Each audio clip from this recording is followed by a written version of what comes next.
الحمد لله وحده والصلاة والسلام على من لا نبي بعده وعلى آله ومن والاه أما بعد. Alors si vous vous souvenez mes frères et sœurs, on s'était arrêté hier sur une parole très importante de Cheikh Saleh Al-Fawzan Hafidhahullah qui concernait l'excuse de l'ignorance. Est-ce qu'on est excusé d'avoir ignoré le shirk et du coup on demeure malgré tout musulman quand bien même on serait tombé dans un acte de polythéisme? Eh bien, Cheikh Saleh Al-Fawzan, il avait fustigé cette parole-là en disant وَرُبَّمَا يَأْتِ وَاحِدٌ وَيَقُولْ هَؤُلَاءِ جُهَّالٌ مَعْذُورُونَ بِالْجَهْلِ. Il se peut que une personne vienne et dise au sujet de ces idolâtres, tombolâtres, ceux qui commettent des actes de polythéisme, il se peut qu'ils disent ceux-là sont ignorants. Et alors ils sont excusés du fait de leur ignorance. فَنَقُولُ إِلَى مَتَى الْجَهْلِ. Alors nous répondons à ceux qui tentent de les défendre, ces idolâtres, jusqu'à quand l'ignorance? Jusqu'à quand on va les excuser pour leur ignorance? Jusqu'à quand allons-nous tolérer une telle ignorance? وَهُمْ يَحْفَظُونَ الْقُرْآنَ وَيَقْرَؤُونَهُ. Alors même que certains d'entre eux mémorisent le Coran, lisent le Coran. وَلَقَدْ قَامَتْ عَلَيْهِمْ الْحُجَّةِ. Et l'argument, la preuve a été établie sur eux par la descente du Coran. بِبُلُوغِ الْقُرْآنِ. Par le fait que le Coran leur soit parvenu. Allah Azza wa Jal nous dit dans la sourate Al-An'am, les bestiaux, verset 19, وَأُوحِيَ إِلَيَّ هَذَا الْقُرْآنِ لِأُنذِرَكُمْ بِهِ وَمَنْ بَلَغَ. Cheikh Fawzan Hafidhahullah nous cite ce verset où Allah Azza wa Jal dit et il m'a été révélé, c'est-à-dire il cite, il demande à Muhammad sallallahu alayhi wa sallam de dire et il m'a été révélé ce Coran afin que j'avertisse par lui, par son biais, ainsi que ceux à qui il sera parvenu. Donc je vais avertir mon peuple par le biais du Coran, en leur récitant le Coran, je les avertis contre les méfaits du polythéisme. Et puis, ce Coran, il est également destiné à avertir contre les méfaits du polythéisme quiconque lui sera parvenu le Coran. Nous, 1400 ans après la descente du Coran, on ne l'a pas entendu directement du prophète sallallahu alayhi wa sallam, mais pouvons-nous dire nous ignorons la gravité du polythéisme? Nous ne savions pas que le monothéisme était obligatoire. Non, parce que le Coran nous est parvenu. وَكُلُّ مَنْ بَلَغَهُ الْقُرْآنِ فَقَدْ قَامَتْ عَلَيْهِ الْحُجَّةُ وَلَا عُذْرَ لَهُ. Et Cheikh Saleh Al-Fawzan nous dit cette règle, c'est que quiconque le Coran lui est parvenu, alors la preuve a été établie sur lui et il n'a point d'excuse. Alors ça c'est pour l'avis de Cheikh Saleh Al-Fawzan. C'est l'avis d'un grand nombre de savants. Je vous avais expliqué hier, mais très succinctement et très superficiellement, l'avis de Cheikh Ar-Ruhaili. Et je vais vous le redévelopper un peu plus aujourd'hui, puisque c'est le cours qui concerne vraiment l'excuse de l'ignorance. Donc on va se permettre de détailler cela. Vous allez voir que Cheikh Sulayman Ar-Ruhaili, au départ, il a un avis qui est plus que nuancé et plus que admirable. Mais vous allez voir qu'à la fin, il a émis un jugement sur lequel certains savants l'ont critiqué et lui sont tombés dessus, jusqu'à ce que des mises en garde aient plu à cause de cet avis-là qu'il a tenu, cet ijtihad. Cheikh Sulayman Ar-Ruhaili Hafidhahullah, il nous dit l'excuse de l'ignorance, en réalité, les savants sont unanimes que celui qui est ignorant, il est excusé. Allah ne nous tient pas rigueur si on ignorait une chose. Mais Cheikh Sulayman Ar-Ruhaili nous dit mais là où les savants divergent, c'est quand est-ce qu'on est justement considéré comme ignorant et quel est l'objet ou quels sont les sujets sur lesquels il est possible d'être considéré ignorant et quel sujet il n'est pas possible d'être considéré comme ignorant. Alors premièrement, Cheikh Sulayman Ar-Ruhaili Hafidhahullah et Cheikh Saleh Al-Fawzan lui-même nous parlent de certaines peuplades indigène, reculé du monde, et isolé du monde, de la civilisation, à qui jamais rien de l'islam ne serait parvenu. Eh ben, là, la question ne se pose pas. Ces gens-là, ils sont clairement ignorants. Ni le Coran, ni la Sunna, ni même l'islam, ni même la parole La ilaha illallah ne leur est jamais parvenu. Ils vivent comme ça, en Papouasie, je ne sais où, dans des forêts, reculés, coupés du monde. Donc eux, ils seront excusés, c'est-à-dire que fit dunya, on les considère mécréants forcément. Est-ce qu'ils auront une excuse devant Allah? Oui, mais ils seront testés devant Allah. Ils vont pas aller en enfer tout de suite. Allah va les tester, il va leur faire parvenir le message. S'ils croient en Allah, ce sera le paradis pour eux. Et s'ils ratent et échouent au test d'Allah, alors ce sera l'enfer. Mais ça, vous vous doutez bien que c'est un cas de figure ultra marginal. Ça ne concerne pas du tout la grande partie de la population mondiale. La grande partie de la population mondiale, elle se trouve plutôt dans le cas de figure où ils ont eu accès au Coran. Soit comme nous le dit Cheikh Saleh Al-Fawzan, parce qu'ils vivent sur des terres d'islam. Qui peut se permettre de dire, moi je vis au Sénégal, moi je vis au Maroc, moi je vis en Tunisie, moi je vis en Algérie, moi je vis au Mali, moi je vis au Pakistan, moi je vis en Turquie, et j'étais pas au courant que faire des invocations pour un mort, c'était du shirk. J'étais pas au courant que de me prosterner devant une tombe, c'était de l'association. J'étais pas au courant que ceci et cela. Comment ça, t'es pas au courant? Mais dans ton pays, le Coran, il est récité tous les jours. Il y a des khutab, des prêches tous les vendredis. Il y a parfois des cours dans les mosquées entre le Maghreb et l'Aïcha. Il y a des savants, il y a des doros, il y a des étudiants en sciences, il y a des livres islamiques qui sont même distribués gratuitement. Comment tu peux feindre l'ignorance? Donc c'est là que déjà la scission elle commence à s'opérer. Et que Cheikh Saleh Al-Fawzan nous dit, à partir du moment où tu te trouves dans une terre d'islam, dans laquelle le Coran il est présent, les savants ils sont présents, les cours sont présents, tu ne peux pas dire que tu étais ignorant. Parce que ce sont des choses dans la croyance qui ne peuvent être ignorées.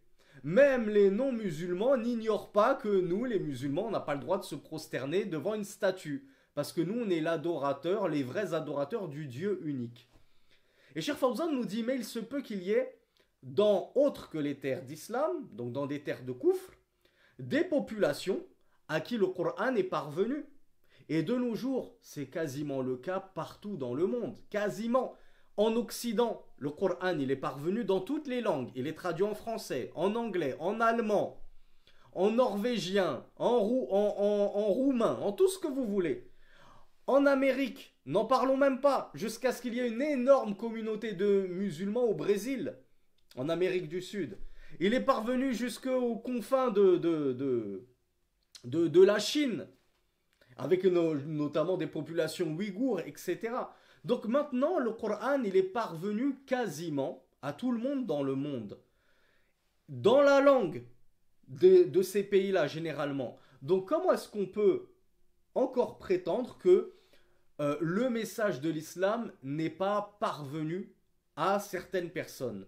Ben, le Cheikh Sulaiman al-Ruhaili nous dit, si effectivement, tahaqqaq al-amr, que l'affaire est vérifiée, effectivement telle personne, le message ne lui est pas parvenu, alors le Cheikh nous dit, alors il est excusé par l'ignorance, et les savants sont tous d'accord là-dessus.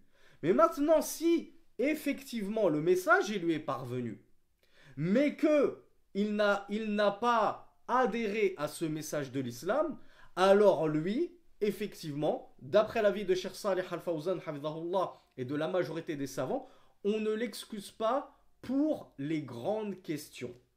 Ça, c'est ce que nous explique le Cheikh Sulaiman al-Ruhaili, pardon.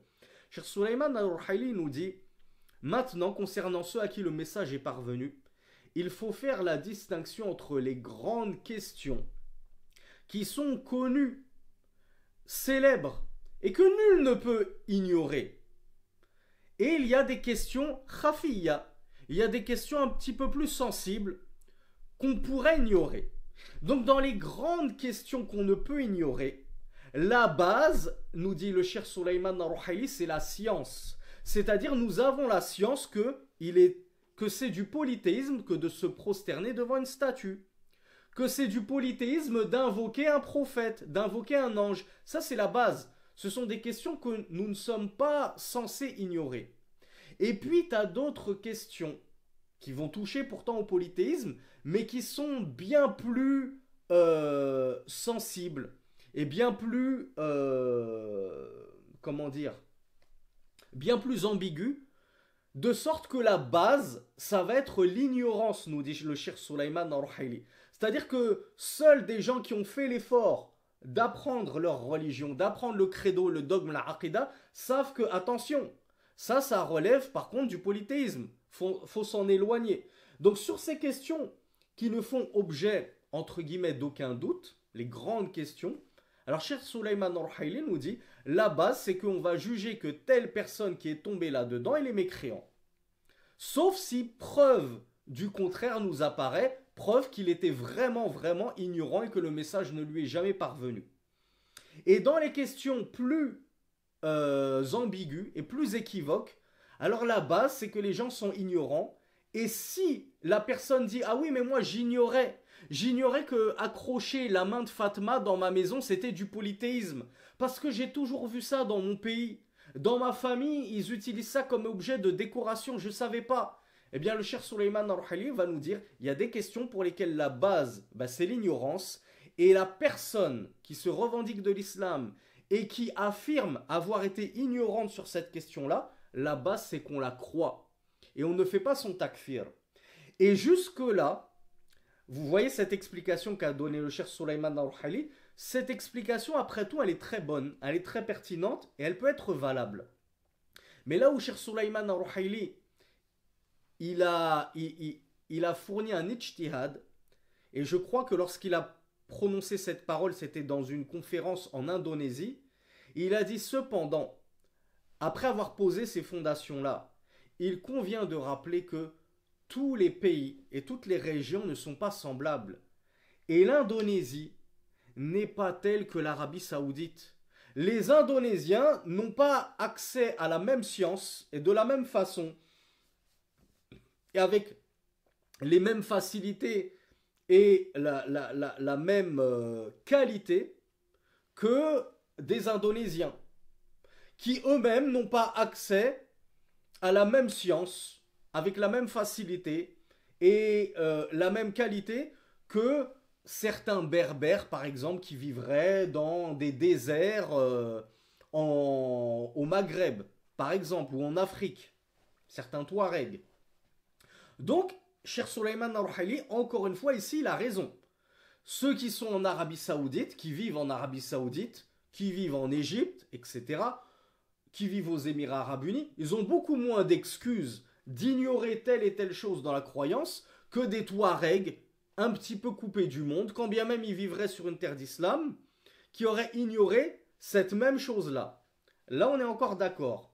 Eh bien, Cheikh Sulaiman al-Ruhaili, il nous a dit, voilà pourquoi il m'apparaît que dans certains pays, comme l'Indonésie, et c'est pour ça que je pense qu'il était en Indonésie, parce qu'il a cité l'Indonésie et qu'il y avait une personne qui avait un faciès typé asiatique à côté de lui, il a dit, il m'apparaît qu'en Indonésie, à cause de la profusion de l'ignorance, souvenez-vous des propos de Cheikh Salih Al-Fawzan qu'on a vu hier, à cause de cette profusion de l'ignorance, et du fait que même les références dans ces pays d'islam comme l'Indonésie et d'autres, on me cite, il y a une sœur qui me cite le Sénégal, et moi j'ai des connaissances qui se trouvent au Sénégal, j'en ai qui se trouvent au Togo, j'en ai qui se trouvent au Bénin, j'en ai qui se trouvent au Tchad, j'en ai qui se trouvent au Mali, et ils m'en racontent des vertes et des pas mûres.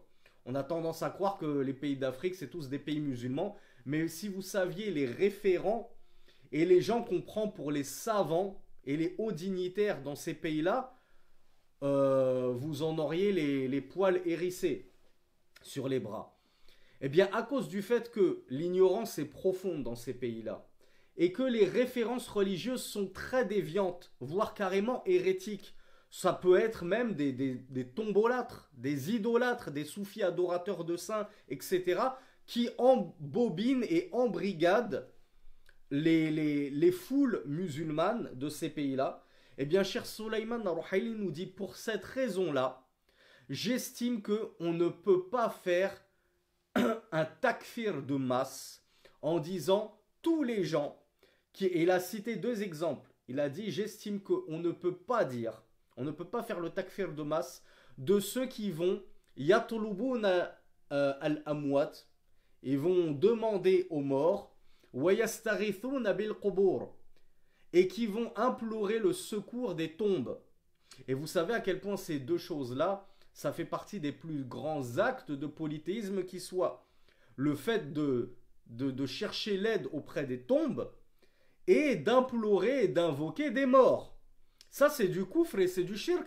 Personne ne doute là-dessus. C'est l'unanimité des savants que c'est du shirk.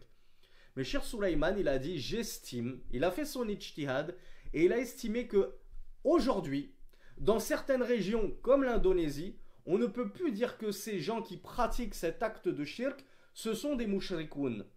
Parce que l'ignorance est trop profonde et que leurs références religieuses les ont induits en erreur.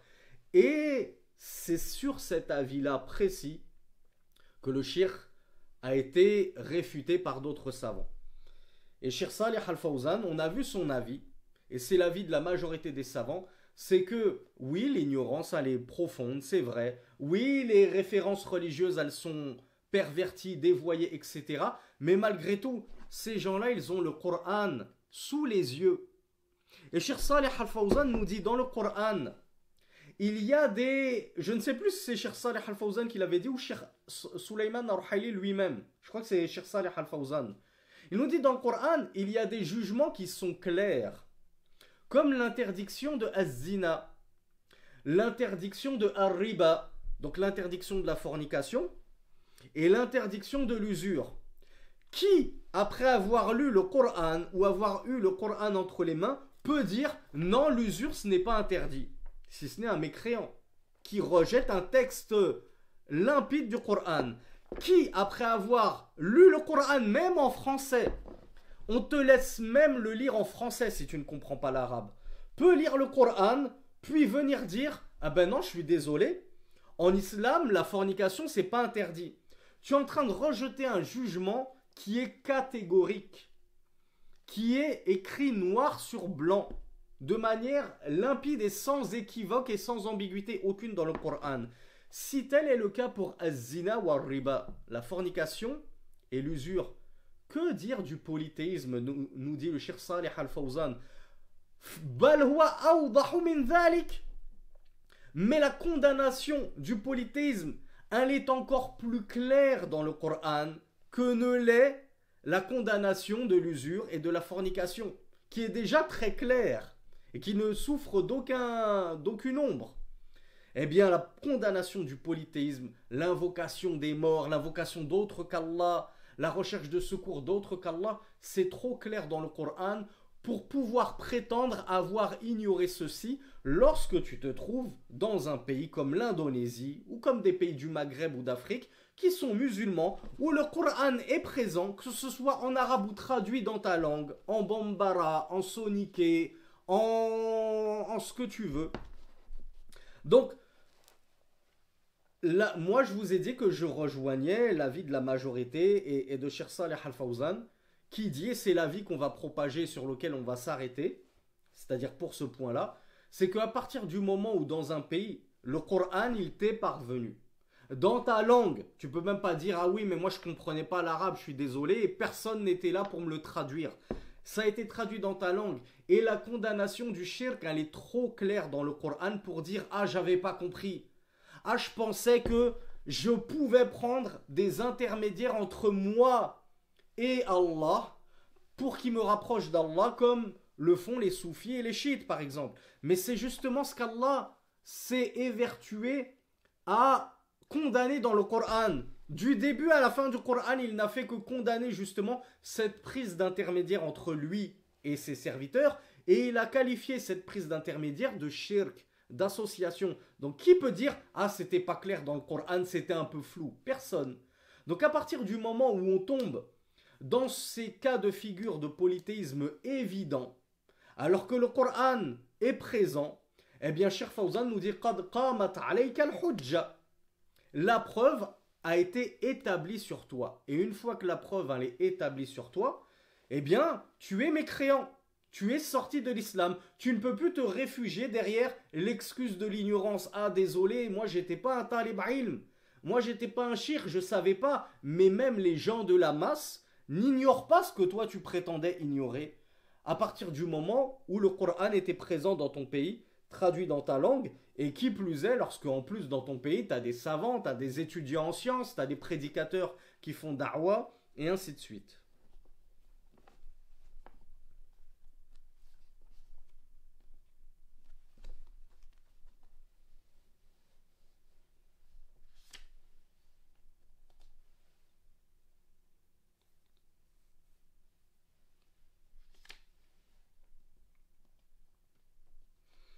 Alors, par rapport aux propos du Cheikh Mohammed ibn Abdel Wahhab, rahimahullah, lorsqu'il avait cité la parole d'Allah, certes, Allah ne pardonne pas qu'on lui associe quoi que ce soit et il pardonne en deçà de cela à qui il veut. Le Cheikh Saleh Al-Fawzan commente et il nous dit que ce verset-là indique que l'association est le plus grand de tous les péchés, ou le plus grave de tous les péchés.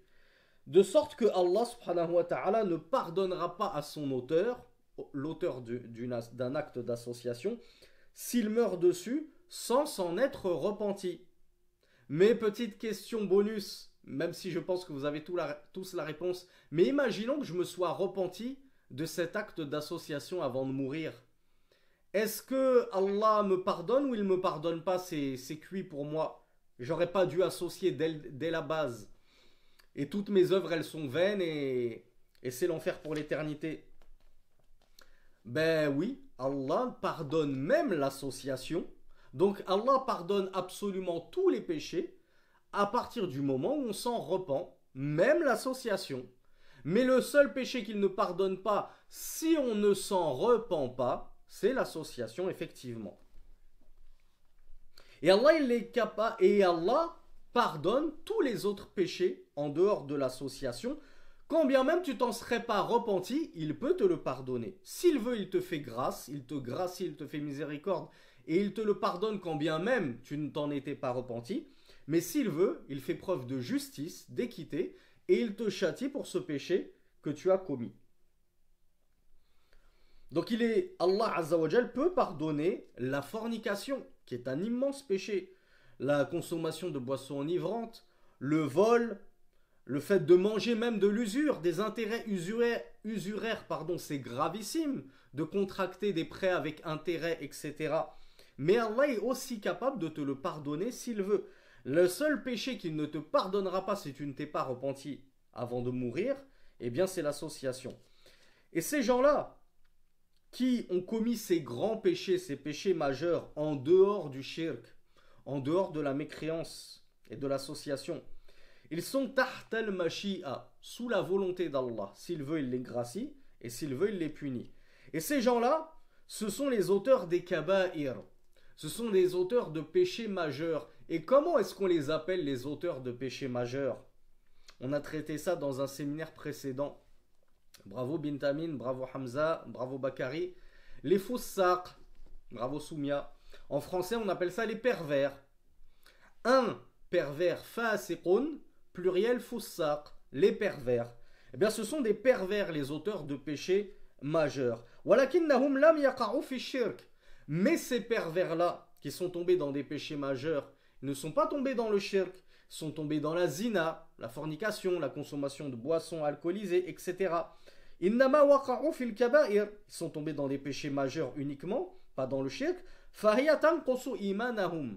Et ces péchés majeurs dans lesquels ils sont tombés vont grappiller de leur niveau de foi. Ils vont leur grappiller une bonne partie de leur foi jusqu'à ce que leur foi finisse par descendre, jusqu'à ce qu'ils puissent ne plus rester grand-chose de leur foi. ويحكم عليهم بالفسق ولو ماتوا ولم يتوبوا فإنهم تحت المشيئة. Donc on va juger ces gens-là comme des pervers. Et s'ils meurent sans s'être repentis, alors qu'est-ce qui se passe pour ces grands pervers? s'ils meurent sans s'être repentis de leur perversion? Ah, j'ai bien fait de la poser cette question, j'ai eu quelques mauvaises réponses. Ils sont sous la volonté d'Allah. S'il veut, il peut leur pardonner. Allah, il est certes tellement miséricordieux qu'il peut leur pardonner s'il le souhaite. Et s'il veut, il les châtie. فإنهم تحت المشيئة إن شاء الله غفر لهم بما معهم من التوحيد. Si Allah le veut, il leur pardonnera pour ce qu'ils avaient malgré tout de tawhid, quand bien même leur tawhid se serait amenuis ou amenuisi, je ne sais plus comment on dit, à chaque fois je me trompe, quand bien même leur tawhid serait tombé au ras des pâquerettes, avec un niveau vraiment au ras des pâquerettes à cause de tous les péchés qu'ils ont commis, mais ils avaient quand même aslu tawhid, ils avaient quand même le fondement du tawhid, du monothéisme, le fait de croire que Allah était le seul Dieu digne d'adoration. Et s'il veut, eh bien il les punira pour ce qu'ils ont commis d'injustice, d'iniquité et de péché.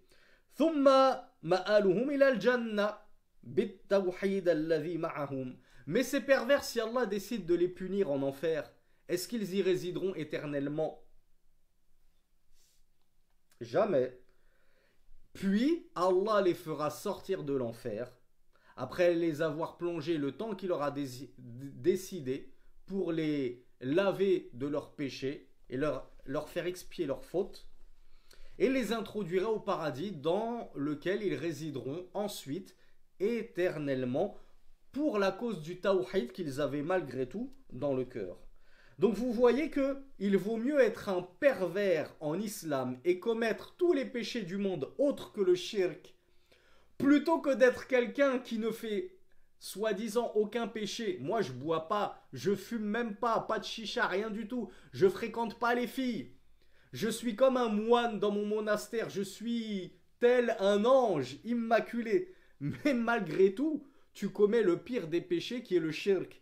Tu associes à Allah subhanahu wa ta'ala. Et comme on va le voir, Inch'Allah, ton association dusse-t-elle être la plus minime soit-elle, comme par exemple tu aurais, excusez-moi l'exemple, mais c'est ce que disent les savants, tu aurais immolé une mouche, tu aurais sacrifié une mouche en offrande à un autre qu'Allah. Ça reste un sacrifice. Donc tu viens de détourner une adoration à un autre qu'Allah, même si cette adoration c'est le sacrifice d'une mouche.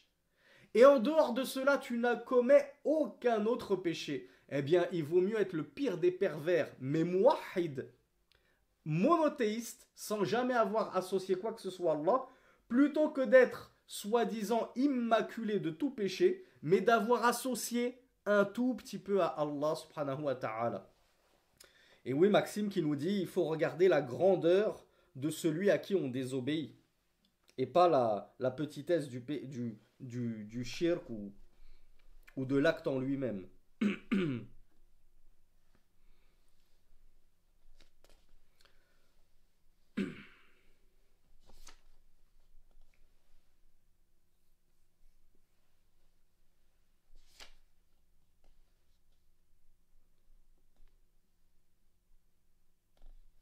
Cheikh Fawzan nous rappelait par rapport à l'autre verset qu'avait cité le Cheikh Mohammed ibn Abdel Wahhab, le verset 72 de la sourate Al-Ma'ida, la table servie, lorsqu'Allah disait certes celui qui associe à Allah, alors certes Allah lui a interdit le paradis, son refuge sera l'enfer, et point de secoureur pour les injustes. Cheikh Saleh Al-Fawzan commente en nous disant ceci est la punition qui leur est réservée dans l'au-delà. Que Allah Azza wa Jal leur interdira le paradis. C'est-à-dire qu'il leur en défendra l'entrée et il leur en interdira l'entrée de façon absolue. Donc, ils n'auront absolument aucun espoir et, comme on appelle ça, aucune probabilité d'y entrer jamais. À partir du moment où faisais partie des associateurs, c'est terminé pour toi. Il n'y a absolument aucun espoir que tu rentres un jour au paradis, quand bien même tu aurais passé 1 milliard, 2 milliards, 2 milliards d'années en enfer. Est-ce que l'enfer va prendre fin pour les infidèles? Ça va s'arrêter au bout de combien de temps, l'enfer? C'est quoi sa durée de vie à l'enfer? Ben, le problème, enfin, c'est pas un problème puisque c'est la décision d'Allah, c'est que l'enfer, tout comme le paradis, sont éternels. Donc vous imaginez que le tourment des infidèles sera éternel. Et on demande à Allah Azzawajal de nous accorder husn al-khatimah, qu'Allah nous accorde une bonne fin, de mourir sur le tawhid, à nous ainsi qu'à tous ceux que nous aimons, et plus particulièrement les proches auxquels nous tenons le plus. Parce que je sais que nous avons beaucoup de frères et sœurs convertis, et j'imagine la douleur de ces frères et sœurs convertis, et ne pensez pas que je m'exclus du lot, je sais très bien de quoi je parle, c'est une douleur infinie de se dire que peut-être que ta propre mère, que ta sœur, que ceci et cela va finir en enfer pour l'éternité et n'en sortira jamais parce qu'elle était associatrice, polythéiste et ainsi de suite. Donc ils n'en sortiront absolument jamais de l'enfer, les associateurs, et ils ne pourront jamais espérer entrer un jour au paradis. Le paradis, il est promis uniquement à ceux qui avaient la foi, aussi minime soit-elle. Même si leur foi elle était au ras des pâquerettes, ça suffit déjà pour obtenir le précieux sésame d'entrer au paradis. Donc Cheikh Fawzan nous dit Aïna yadhhab إذا لم يكن من أهل الجنة فأين يذهب يصير عدما لا مأواه النار خالدا مخلدا فيها. Cheikh Fawzan nous dit cet associateur qui a associé Allah dans ce bas monde, où est-ce qu'il va aller? Si Allah Azzawajal nous dit qu'il lui a défendu le paradis, qu'il lui a interdit le paradis, mais où voulez-vous qu'il aille d'autre? Voulez-vous donc qu'il devienne poussière et qu'il disparaisse? Non, ce serait trop facile.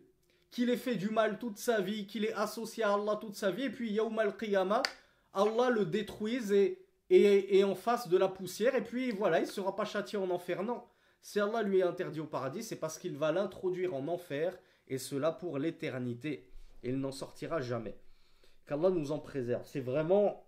Je ne sais même pas si vous arrivez à vous rendre compte de ce que c'est que l'éternité. Déjà, si on dit... Allah m'a promis une année en enfer. Nous, si on nous dit tu vas passer un an en prison à Guantanamo, on est tétanisé. Mais alors si on te dit tu prends perpète à Guantanamo, tu prends perpète dans les geôles syriennes de Bachar al-Assad, ou alhamdoulilah qui a délivré la Syrie de ce tortionnaire. Mais vous imaginez un petit peu l'effroi. Vous imaginez le supplice, la torture que cela représenterait. Mais l'enfer, c'est impossible de se l'imaginer. Une seconde, ce serait déjà le supplice le plus horrible qui n'aurait jamais, que la dunya, que cette vie d'ici-bas n'aurait jamais connu. Une seconde de l'enfer. Alors que dire quand on te dit tu vas y passer une semaine, un mois, une année, 1000 ans? Mais que dire quand on te dit tu vas le subir perpétuellement? Ça ne s'arrêtera jamais. C'est un supplice éternel. Comment des gens peuvent-ils avoir un cerveau et se dire je vais prendre le risque de ne pas croire en Allah et en le message de l'islam et prendre le risque de finir en enfer? On te dit si tu te détournes de l'islam, c'est l'enfer pour l'éternité. Comment tu peux prendre le risque de te dire pour l'éternité je vais être supplicié dans le feu?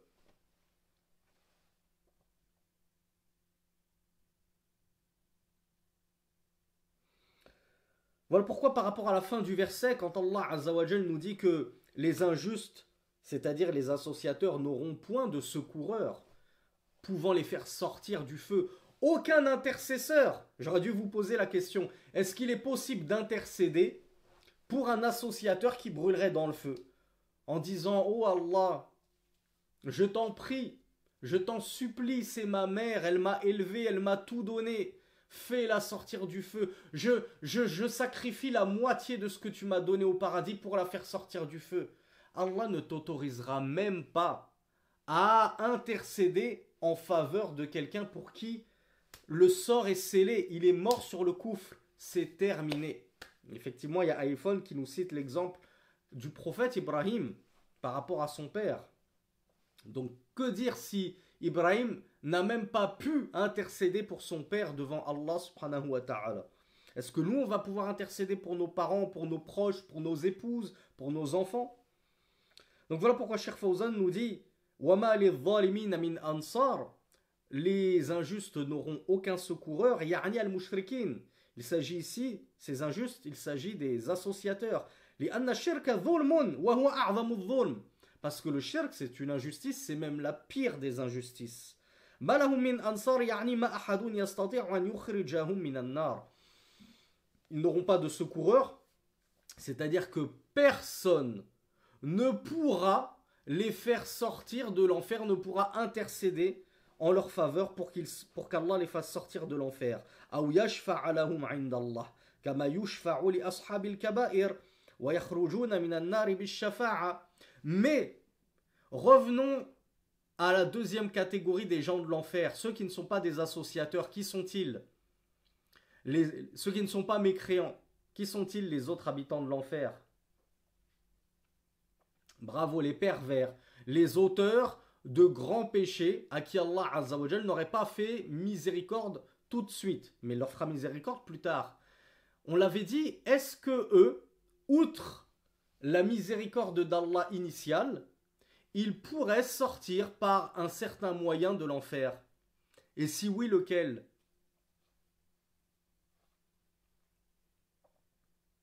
Bravo, par l'intercession des pieux. Allah pourra permettre à certains de ses serviteurs d'intercéder, et à ce moment-là, oui, ta mère elle est morte sur At-Tawhid, alhamdulillah, mais elle commettait énormément de grands péchés. Ben là, tu pourras, incha'Allah, si Allah le veut, intercéder auprès d'Allah s'il t'en donne la permission, et lui demander, oh Allah, je t'en prie, je t'en supplie, fais sortir ma mère du feu. Et il se peut qu'Allah t'exauce et t'accorde ta demande, cette intercession, et qu'il fasse sortir ta mère de l'enfer. Donc, les ashabil kaba'ir yakhrujuna minan nar bishafa'a. Les auteurs de péchés majeurs, outre que le koufr et le shirk, pourront éventuellement sortir de l'enfer par l'intercession des intercesseurs. Wa ha'ula'i la tanfa'uhum shafa'atu shafi'in. Par contre, les associateurs, nulle intercession de nul intercesseur ne pourra leur être en quoi que ce soit bénéfique. Dans un autre verset, Allah Azza wa Jal nous disait وَمَا لِلظَّالِمِينَ مِنْ حَمِيمٍ وَلَا شَفِيعٍ يُطَاعٍ. Les zalimoun, les injustes, donc les associateurs, n'auront ni amis chaleureux, ni intercesseurs à qui on obéirait, mais à qui on accorderait l'intercession.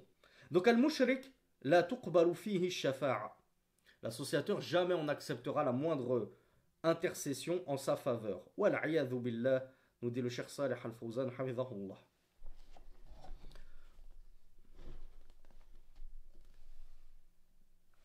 Donc Cheikh Fawzan nous dit, puisque le refuge des associateurs sera l'enfer éternel, il nous a dit abad al-abad.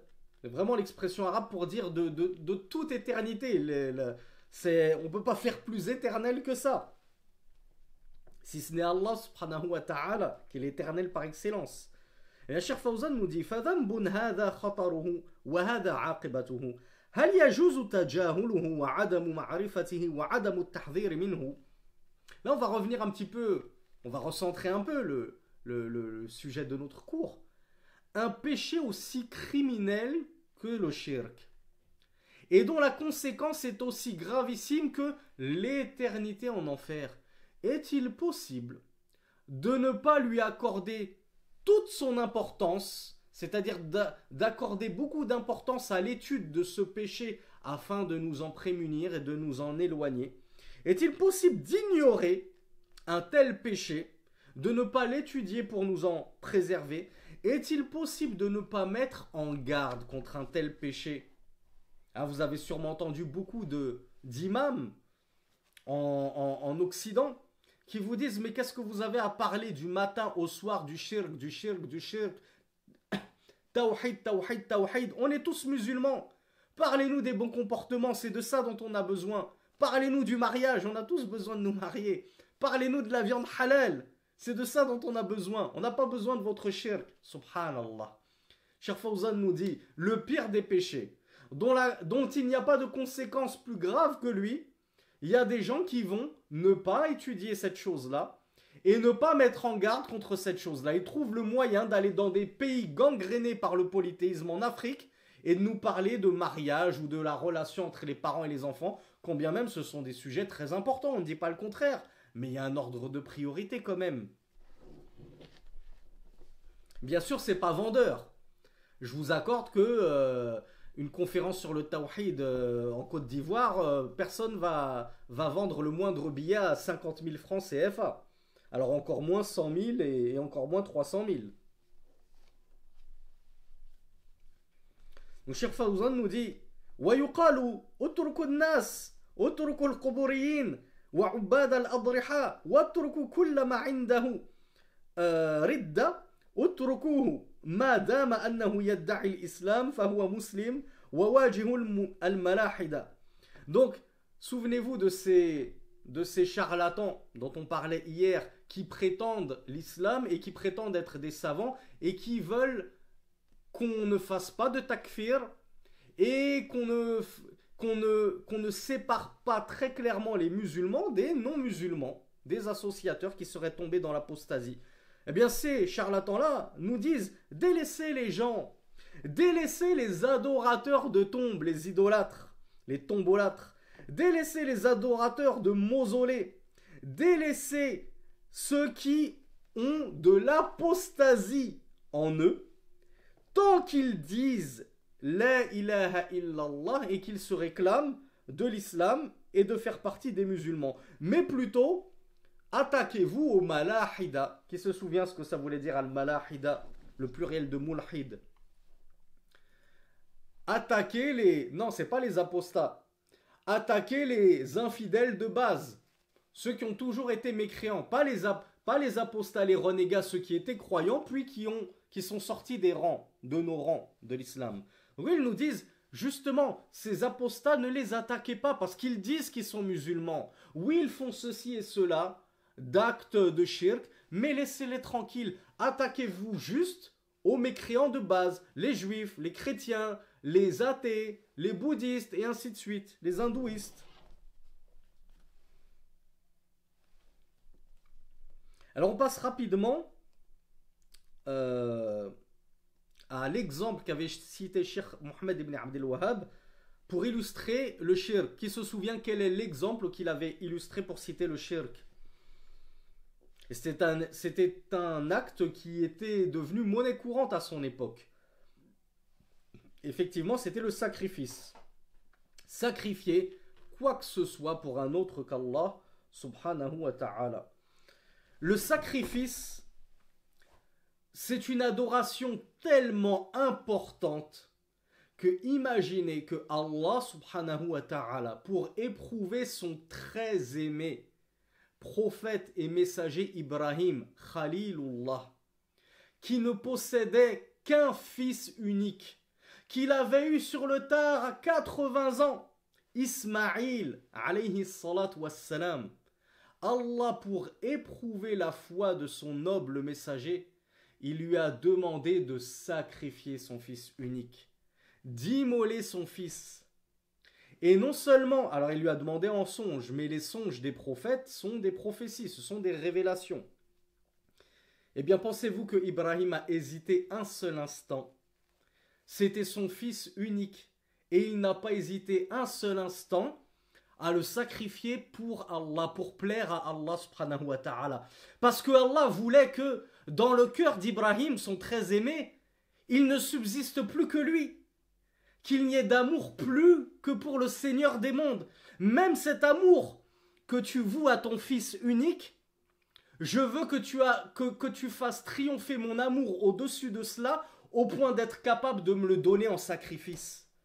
Et même Ismaïl a dit, oh mon père, fais ce qui t'est ordonné, subhanallah. Regardez un peu la foi du père et la foi du fils.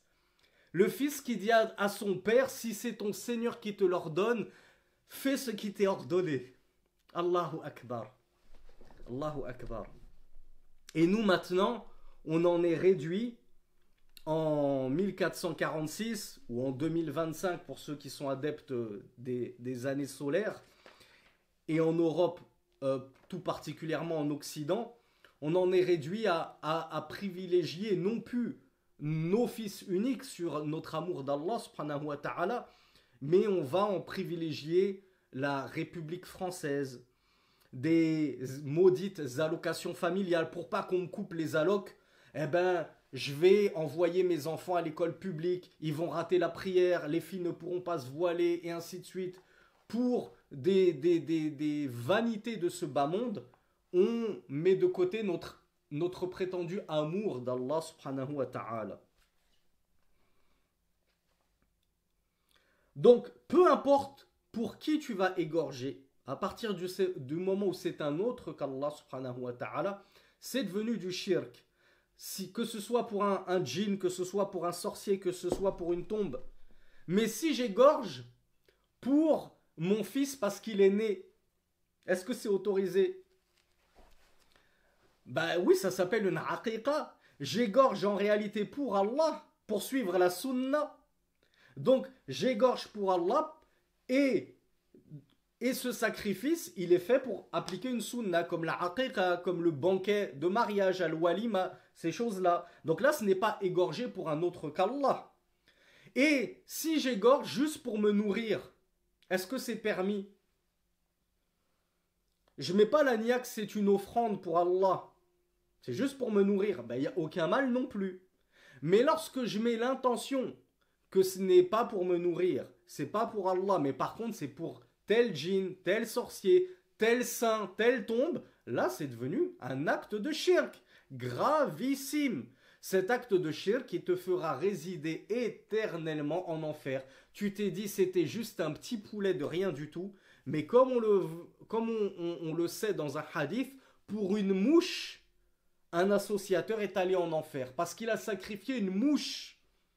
Une mouche t'a fait plonger éternellement en enfer. Donc Cheikh Fawzan, hafizahullah, revient sur cet exemple qu'avait donné le Cheikh Mohammed ibn Abdel Wahhab, rahimahullah, et il nous dit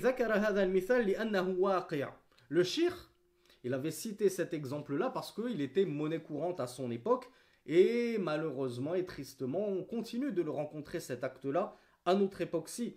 Et le Cheikh Salih Al-Fawzan nous dit les gens l'ont trop pris à la légère, ce péché gravissime, ce crime, cet acte de polythéisme. Ils vont se mettre à égorger pour des démons afin de se prémunir de leur mal, hein, de les amadouer. Voilà, je te fais un sacrifice et tu nous laisses tranquille, s'il te plaît. Tu dis à tous tes suppôts de ne pas nous approcher, de nous laisser en paix. Ils peuvent même égorger et immoler pour un autre qu'Allah pour obtenir un soi-disant remède, un soin. On te fait le sacrifice d'un poulet si tu nous délivres de telle maladie. يتساهل الناس في هذا وهو كثير الوقوع مع أنه شرك أكبر يخرج من الملة.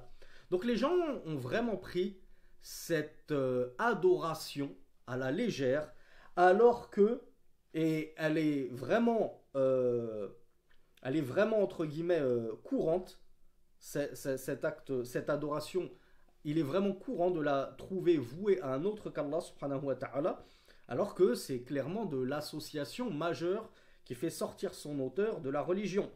وَمَا هُوَ سَهْلٌ يقول له الشيطان اذبح خروفا اذبح دجاجة هذا سهل ولكن لا ينظر إلى الشرك فالذي ذبح ذبابا دخل النار وليس النظر إلى المذبوح, comme nous le disait notre ami Maxime.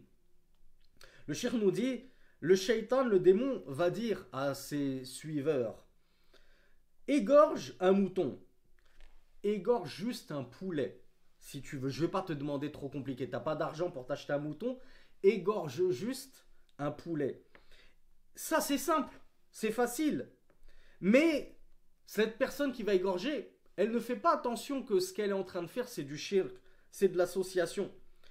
Ainsi donc, celui qui va égorger dhubaban, ne serait-ce qu'une mouche, et il va rentrer en enfer. Il ne va pas prêter, il ne faut donc pas regarder l'objet qui a été immolé, la bête, la chose qui a été immolée, en se disant mais c'est rien du tout, c'est qu'une mouche. Mais c'est rien, c'est un poulet, c'est un coq, c'est un poussin, c'est un chat, c'est un serpent, c'est un scorpion, ce que tu veux.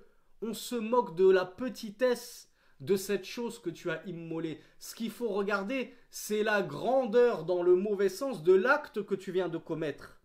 Ce crime que tu as fait, il est très haut dans l'échelle du crime. C'est ce qu'il y a de pire, c'est le shirk billah. C'est l'association à Allah subhanahu wa ta'ala.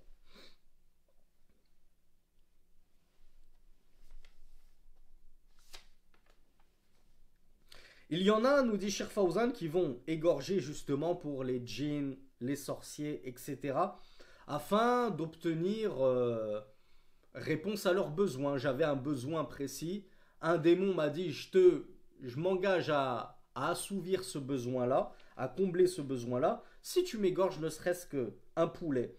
Ou bien pour les informer de certaines choses de l'invisible. Tu veux que je te dévoile une partie de l'avenir, sachant que seul Allah connaît l'avenir, eh bien égorge. Égorge pour moi, fais un sacrifice pour moi et je vais te révéler une part de l'avenir. Je vais te révéler l'emplacement de certaines choses que tu as perdues et que moi, en tant que démon, je connais. Et il y a d'autres raisons pour lesquelles certains égorgent pour un autre qu'Allah subhanahu wa ta'ala sans faire attention à l'extrême gravité de cet acte. Alors il nous reste 10 petites minutes, Inch'Allah, pour voir, Inch'Allah, je l'espère en entier, le deuxième annulatif de l'islam qui est الثاني من جعل بينه وبين الله وسائط يدعوهم ويسألهم ويتوكل عليهم وذلك كفر بالإجماع. Le Cheikh Mohammed ibn Abdel Wahhab rahimahullah nous dit deuxième annulatif de l'islam, et vous allez voir il rentre pleinement en réalité dans le premier annulatif, mais il est tellement gravissime, c'était tellement le koufr et le shirk des polythéistes vers lesquels a été envoyé le prophète Mohammed sallallahu alayhi wa sallam, que le cheikh a voulu l'isoler, l'individualiser, sachant qu'en réalité il rentre dans le premier annulatif. Ce deuxième annulatif, c'est celui qui va prendre entre lui et Allah des intermédiaires qu'il va invoquer donc directement, qu'il va questionner, vers lesquels il va placer tous ses espoirs, toute sa confiance, se reposer. Et cela est de la mécréance à l'unanimité des savants. Cheikh Saleh Al-Fawzan commente et nous dit هذا النوع من الناقض الأول. Cette catégorie-là, ce deuxième annulatif rentre en réalité dans le premier annulatif qui était le shirk billah, l'association à Allah. وهو الذي يجعل بينه وبين الله وسائط. Le fait de prendre des intermédiaires et des intercesseurs et des, comment je l'avais appelé aussi hier, des entremetteurs peut-être, le fait de prendre pour entremise entre toi et Allah un autre que lui, bah cela constitue clairement de l'apostasie, car c'est du shirk, c'est de l'association à Allah. ولكن الشيخ أفرده وجعله نوعا مستقلا لكثرة وقوعه. Mais comme cet annulatif-là, ben il continue de persister et les gens continuent à s'accrocher à cet annulatif-là, eh bien le Cheikh Mohammed ibn Abdel Wahhab a tenu à l'isoler et à en faire le deuxième annulatif, quand bien même il rentre pleinement dans le premier annulatif. لأن هذا يقع ممن يدعون الإسلام. Cheikh Saleh Al-Fawzan nous dit, il y en a qui revendiquent, qui prétendent à l'islam et qui tombent dans cet annulatif, qui est le fait de prendre entre eux et Allah des intercesseurs soi-disant censés les rapprocher d'Allah. Comme qui? Aujourd'hui, comme qui? Oui, comme certains soufis, comme de nombreux chiites, pour ne citer que les sectes les plus célèbres. وهذا كثير عند القبوريين. Ça on le trouve beaucoup, nous dit Cheikh Saleh Al-Fawzan, chez les tombolâtres, les adorateurs de tombes, les adorateurs de soi-disant saints, qui opéraient des miracles de leur vivant. Du coup, maintenant qu'il est mort dans son tombeau, il est capable de continuer à opérer des miracles en répondant favorablement à nos demandes. يتقربون إلى الولي ليشفع لهم عند الله. Alors les tombolâtres, ils vont se rapprocher de ce pseudo-saint, de ce pseudo-allié d'Allah, afin qu'il intercède pour eux auprès d'Allah subhanahu wa ta'ala. أو يوصل حوائجهم إلى الله. Ou bien qu'il va apporter leurs besoins à la connaissance d'Allah subhanahu wa ta'ala. Comme si Allah avait besoin d'émissaires parmi ses serviteurs morts, parmi les humains, pour qu'on lui transmette les doléances de ses serviteurs toujours vivants. Comme si Allah n'entendait pas, ne voyait pas et ne savait pas déjà tout. وهذا بزعمهم هذا اتخاذ الوسائل من دون الله. Ben ceci constitue le fait de prendre des intermédiaires, des entremises, des entremetteurs entre toi et Allah subhanahu wa ta'ala. ويذبح لهم وينذر لهم ويستغيث بهم. Et ceux qui vont, ces tombolâtres, généralement, ben ils vont leur faire des doigts directement, ils vont leur faire des vœux pieux, ils vont chercher le secours, toutes ces choses-là qui constituent en elles-mêmes des adorations. Chercher le secours, c'est une adoration. Voilà pourquoi on ne le cherche qu'auprès d'Allah subhanahu wa ta'ala. ويقول هذا ليس بشرك. Mais ces tombolâtres, ils vont prétendre, comme le prétendaient les premiers associateurs de la Mecque du temps du prophète sallallahu alayhi wa sallam, pour ceux qui avaient suivi notre série de cours précédente, ils prétendaient que cette prise d'intermédiaire entre eux et Allah n'était pas du shirk à Allah. Ce n'était pas associé à Allah un autre que lui dans son adoration. هذا إنما هو توسط. Eh bien aujourd'hui ils nous disent la même chose. Ce n'est pas du shirk. C'est juste que nous cherchons l'intercession des intercesseurs. وطلب واسطة وشفاعة توصلني أو توصلنا إلى الله. وهذا رجل صالح له مكان عند الله فأنا أتقرب إليه من أجل أن يقربني إلى الله. هذه حجته. L'argument de ce tombolâtre, c'est que cet homme, c'est un saint, c'est un pieux, c'est un vertueux qui a une très haute place auprès d'Allah.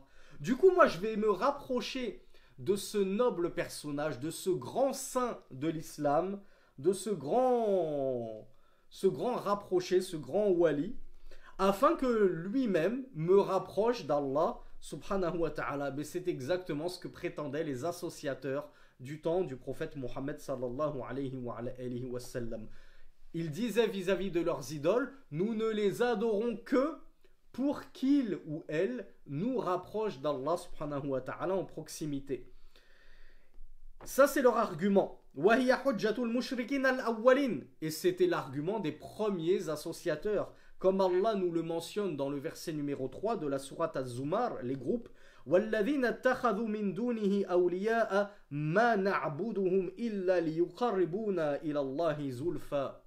Et ceux qui ont pris en dehors de lui, c'est-à-dire en dehors d'Allah, des alliés, disent, nous ne les adorons que pour qu'ils nous rapprochent d'Allah en proximité. Eh bien aujourd'hui encore, on entend le même argument. Nous ne les invoquons, nous ne nous prosternons au pied de leur tombe, nous ne sacrifions pour eux que pour qu'ils nous rapprochent auprès d'Allah subhanahu wa ta'ala. Eh bien c'est le même shirk que le shirk pour lequel Allah subhanahu wa ta'ala a envoyé Muhammad sallallahu alayhi wa sallam faire da'wa et raisonner ses associateurs, puis les combattre s'ils refusaient de revenir au véritable monothéisme. يقولون ما جعلناهم شركاء لله.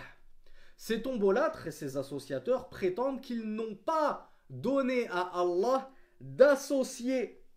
Mais qui se souvient de la meilleure définition du shirk, et on l'a rappelé hier ou avant-hier, qu'est-ce que donner un associé à Allah subhanahu wa ta'ala? Dans quoi est-ce qu'ils ont donné un associé à Allah?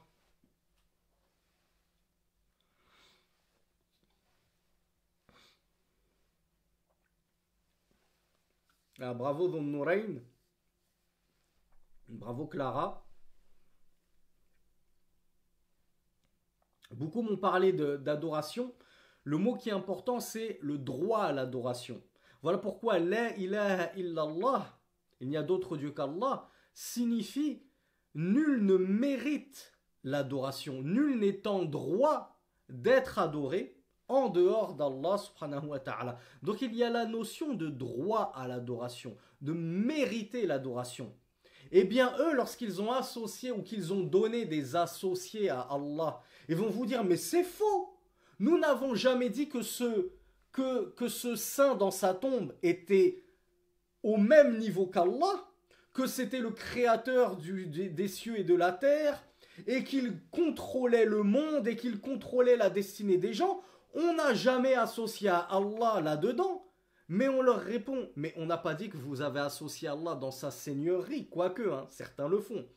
Mais vous avez associé dans sa divinité. Et qu'est-ce que la divinité si ce n'est le droit à l'adoration? Donc vous avez pris le droit qu'Allah possède en dehors de tout autre que lui, à être le seul adoré, notre seul adoré, ma'boudouna. Et vous avez conféré ce droit à l'adoration à un autre qu'Allah, en l'occurrence à ce saint dans son tombeau. Vous vous êtes mis à l'adorer en lui conférant donc un mérite à l'adoration. Or ce saint ne méritait pas l'adoration, telle que vos invocations, telles que vos prosternations, telles que vos immolations, tels que vos vœux pieux. Donc c'est en cela, en donnant à un autre qu'Allah un droit et un mérite à l'adoration, que vous avez donné à Allah des égaux et des associés. Quand bien même vous prétendiez qu'ils n'étaient pas au même niveau qu'Allah, vous en avez fait des égaux à Allah dans son droit à l'adoration. Allah a le droit à mon adoration et lui, ce saint également, a le droit à mon adoration. C'est exactement la définition de donner un égal à Allah subhanahu wa ta'ala. Et ça, c'est très important de le comprendre, mes frères et mes sœurs. Et je pense qu'alhamdoulilah, pour ceux qui nous suivent depuis longtemps, c'est maintenant tellement évident qu'il n'y a plus aucune ambiguïté là-dessus. Donc, Cheikh Fawzan, Hafizahullah, nous dit, ces tombolâtres, eux, ils n'auront pas compris la chose comme vous l'avez comprise et assimilée. Ils vont dire, mais c'est faux. Nous n'avons pas donné d'associés à Allah subhanahu wa ta'ala. Nous n'en avons pas fait des égaux à Allah subhanahu wa ta'ala. Walakin, ja'alnahum wasa'ita yuqaribunana. Mais nous n'en avons fait que des intermédiaires, des intercesseurs qui vont nous rapprocher. Wallahu sammahu shirkan. Or, ce que tu es en train de faire, le fait de prendre un intermédiaire, un intercesseur entre toi et Allah, ben cette pratique-là, Allah, lui, il l'a nommé polythéisme. Donc, qu'est-ce qu'on fait? On sait qu'Allah, il nous a interdit le polythéisme et l'association, c'est la même chose. Et il nous dit que cette pratique que tu es sur laquelle tu reposes, c'est ça le polythéisme, c'est ça l'association. Donc, on fait quoi? On arrête cette pratique ou on persiste malgré tout, sciemment, maintenant que je t'ai fait parvenir la connaissance que ce que tu fais, c'est ce qu'Allah a nommé polythéisme et c'est ce qu'il a condamné. Donc tu ne peux plus dire oui mais je ne savais pas, oui mais non j'en ai pas fait un égal à Allah. Cette pratique-là, Allah dans le Coran, il l'a nommée association polythéisme et il t'a dit qu'elle était interdite. Et il t'a dit que si tu persistais dessus et que tu pratiquais ce culte-là associateur, ta place et ton séjour sera l'enfer pour l'éternité.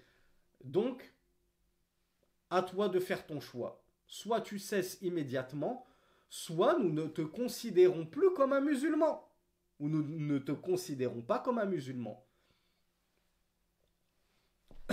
Et ne te prétends pas musulman, tu ne feras gober ça à personne, si ce n'est les gens comme toi, les associateurs comme toi. Le Cheikh Saleh Al-Fawzan nous cite le verset 18 de la sourate Yunus. Allah subhanahu wa ta'ala nous dit وَيَعْبُدُونَ مِن دُونِ اللَّهِ مَا لَا يَضُرُّهُمْ وَلَا يَنْفَعُهُمْ وَيَقُولُونَ هَؤُلَاءِ شُفَعَاؤُنَا عِندَ اللَّهِ قُلْ أَتُنَبِّئُونَ اللَّهَ بِمَا لَا يَعْلَمُ فِي السَّمَاوَاتِ وَلَا فِي الْأَرْضِ سُبْحَانَهُ وَتَعَالَى عَمَّا يُشْرِكُونَ. Et encore une fois, faites toujours le parallèle et le va-et-vient entre la fin du verset et le début du verset. Allah nous dit, et ils adorent en dehors d'Allah ce qui ni ne leur nuit, ni ne leur est profitable. C'est-à-dire les statues, les idoles et les divinités qu'ils ont prises en dehors d'Allah. Et ils disent, ceux-là sont nos intercesseurs auprès d'Allah. Dit, informeriez-vous donc Allah au sujet de ceux qu'il ne connaît pas ni dans les cieux ni sur la terre? Gloire à Allah, ou exempt soit-il de toute imperfection, et très élevé soit-il au-dessus de ce qui lui associe. Donc ce qui nous intéresse ici, c'est la fin du verset. Allah nous a dit yushrikun, amma yushrikun, qu'Allah soit exempt et très élevé de ce qui lui associe. Allah il est en train de dire que ces gens-là sont en train de lui associer quelque chose. Qu'est-ce qu'il lui associe? Je reviens au début du verset. Allah nous dit et ils adorent en dehors d'Allah ce qui ni ne leur nuit ni ne leur profite, et ils disent ceux-là sont nos intermédiaires. Donc le verset maintenant il est tellement clair. Lorsqu'on a les yeux grands ouverts et on comprend que prendre un seul intermédiaire, que ce soit le prophète Mohammed sallallahu alayhi wa sallam, l'ange Jibril, Jésus fils de Marie, la Vierge Marie, Mariam, prendre ne serait-ce qu'un seul intermédiaire, ton gourou dans son tombeau, le soi-disant saint, tu le prends en tant qu'intermédiaire entre toi et Allah. Allah vient de nommer clairement, noir sur blanc dans le Coran, cette pratique comme étant du shirk. Il a dit, tu es en train de lui associer quelqu'un en faisant cela. Et l'association est interdite.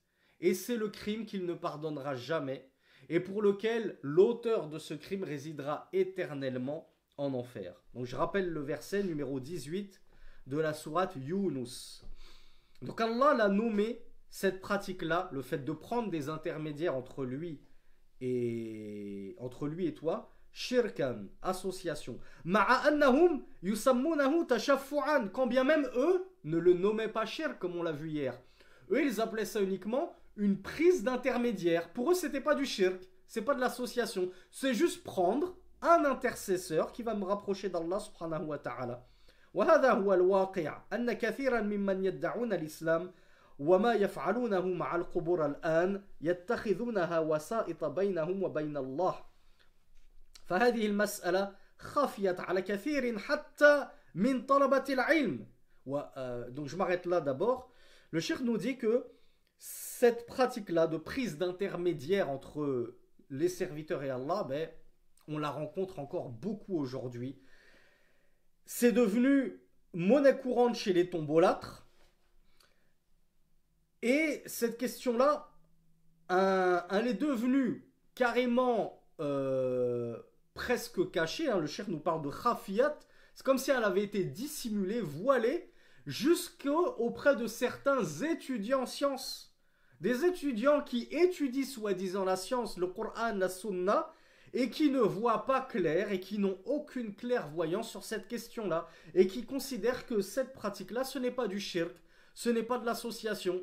Les étudiants en sciences parmi les soufis, les karkari, les ahbash, les chiites, etc. Alors bien sûr, ce sont des pseudo-étudiants en sciences, comme on n'est pas en train de dire que ce sont de véritables étudiants en sciences qui ont de la science et dont vous pouvez aller prendre la science d'eux, surtout pas. Fuyez-les comme la peste. Mais des gens qui prétendent étudier le Coran, qui l'ont appris même par cœur, et qui considèrent le shirk comme étant du tawhid. Et ils considèrent le véritable tawhid comme étant du wahhabisme, et ainsi de suite, comme Hamza nous le dit, comme le fameux Bilal al-Karkari, qui justement fait la promotion du shirk, comme son grand copain, comment il s'appelle, Philippe Abou Muslim, quelque chose comme ça, là. Ne pensez pas qu'il y a une da'wa très perfide sur TikTok avec Mohassousi, des influenceurs comme ça, Karkari, qui font une da'wa très perfide pour attirer les gens dans leur filet, en parlant d'actualité, en faisant des petites vidéos à la mode. Comme ça intéresse les jeunes ils viennent, ils s'abonnent, et ensuite, boum, on commence à distiller le venin du polythéisme dans leur cœur. Le cheikh nous dit وَهُنَاكَ عُلَمَاءٌ يُدَافِعُونَ عَنْ هَؤُلَاء. Il y a même des savants qui vont défendre ces tombolâtres associateurs. Des soi-disant savants comme justement les soi-disant savants et les, comment on appelle ça déjà, les soi-disant pôles soufis. Hein, lui c'est Al-Arif Billah, c'est le grand connaisseur d'Allah subhanahu wa ta'ala. Donc il y a des pseudo-savants qui vont aller jusqu'à défendre ces idolâtres, ces tombolâtres, qui invoquent d'autres qu'Allah, qui égorgent pour autre qu'Allah, et qui disent non, non, non, mais laissez-les. Tant qu'ils disent la ilaha illallah, tant qu'ils se revendiquent de l'islam, ne les faites pas sortir de l'islam, ne les excommuniez pas. يقولون هذا ليس بشرك. Ils disent ce n'est pas de l'association. Ashirk, qu'est-ce qu'ils disent? Je sais qu'il y a je crois que c'était la sœur Bint Amin qui m'avait écrit de jolis commentaires en fin de cours hier et qui disait ce que Cheikh Fawzan est en train de nous expliquer. Qu'est-ce que l'association chez certains, chez ces savants notamment, si ce n'est pas le fait d'invoquer un autre qu'Allah, le fait d'égorger un autre qu'Allah, pour un autre qu'Allah, pour d'invoquer des awliya, des saints, etc.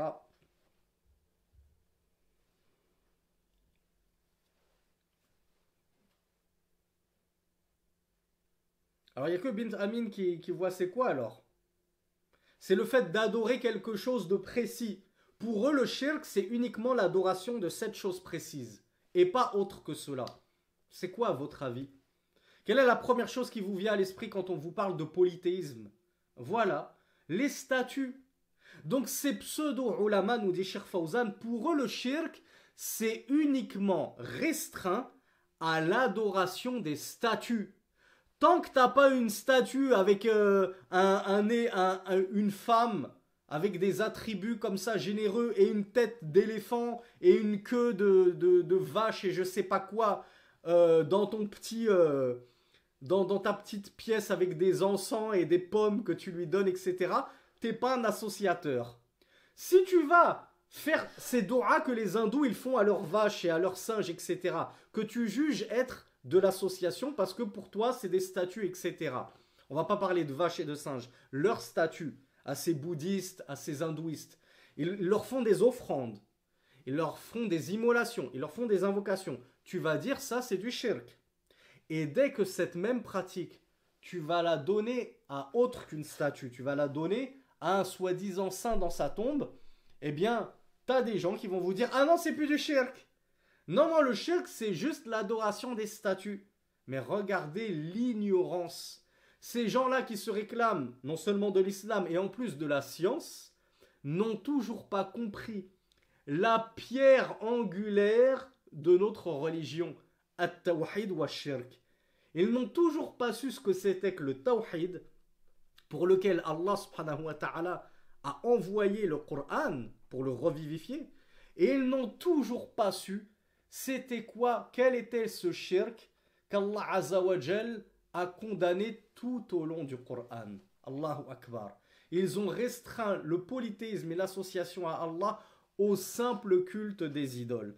Donc à partir du moment où tu vas te mettre à invoquer le prophète Mohammed sallallahu alayhi wa sallam, immoler pour un djinn, prétendre que tel sorcier connaît l'invisible, pour eux ce n'est pas du shirk, ce n'est pas de l'association à Allah subhanahu wa ta'ala.